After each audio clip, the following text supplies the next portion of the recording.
வணக்கம் மக்களே. காலைல வீடியோ பார்த்த நண்பர்களெல்லாம் தெரிஞ்சிருக்கும். ஆவாரம்பூ பூலாம் பிச்சுட்டு வந்திருப்பேன் காப்பு கட்டணும் அப்படின்னு சொல்லிட்டு.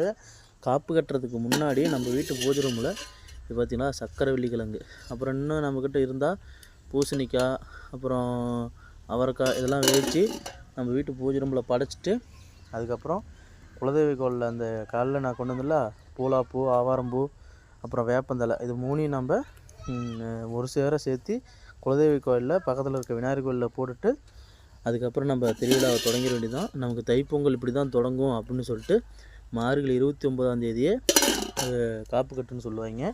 எங்கள் ஊர் சைடெலாம் காப்பு கட்டுன்னு தான் சொல்லுவாங்க. உங்கள் ஊர் சைடு என்ன சொல்லுவாங்கன்னு கமெண்ட்ஸில் சொல்லுங்கள் மக்களே. இப்போ நாங்கள் காப்பு கட்ட போகிறோம். இன்னும் நாங்கள் குளிச்சுட்டு இந்த கிழங்கு வெந்துருச்சுன்னா உடனே எடுத்துக்கிட்டு சாமிக்கு படைச்சிட்டு காப்பு கட்டிட வேண்டியதான். குலதெய்வ கோயிலில் கொண்டு போய் நம்மக்கிட்ட கால்லாம் இல்லைங்க மக்களே, அதனால் சொல்லிட்டு கடையில் தான் வாங்கிட்டு வந்தேன்.